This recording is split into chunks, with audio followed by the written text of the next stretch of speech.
Les prairies multi-espèces de Charlotte. Choix et résilience des animaux.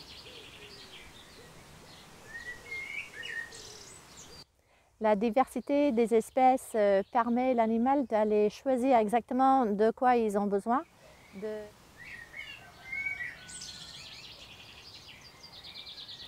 Donc dans ma mélange multi-espèces prairiale, il y a quand même de base du riz gras et des différentes variétés de trèfle. Ce que je mets dans mon mélange, c'est tout ce qui a une racine plus profonde, qui peuvent aller chercher non seulement l'humidité dans le sol, mais aussi les oligo-éléments en profondeur. Les espèces les plus importantes pour moi, c'est la chicorée et le plantain. Ces deux éléments-là m'apportent tout ce qu'il faut pour la croissance des agneaux, le bon GMQ, ainsi qu'un bon choix des oligo-éléments qui cherchent en profondeur. Donc je me suis renseignée pour le choix des variétés sur un site britannique qui s'appelle Cotswold Seeds. Et c'est là-dessus qu'ils ont des bases de connaissances. Et donc, à côté de chaque variété de semences, ils mettent leurs caractéristiques, la profondeur des racines.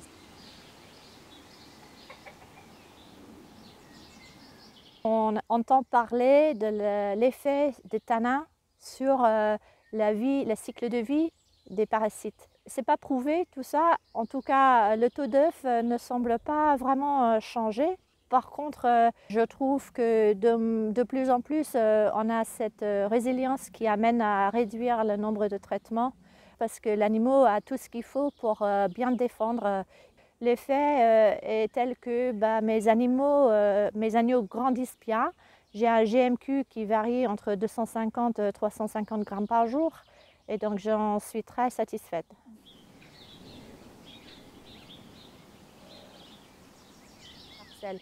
Donc on tourne les parcelles tous les 3 jours pour que les animaux ont toujours un choix à manger sans qu'ils abusent certaines variétés pour amener à leur disparition dans la parcelle. Dès que l'auteur de la parcelle dépasse l'auteur de mes bottes, on met la parcelle à côté pour une fauche précoce. Donc le choix s'est fait sur notre ferme de faire de l'enrubannage plutôt que le foin, pour pouvoir proposer une alimentation qui est correcte, sans moisissure et avec toutes les qualités préservées.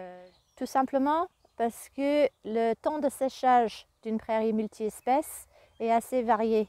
On a les petites feuilles de lotier et de trèfle qui disparaissent très vite en poussière avant que les tiges de chicorée sont secs.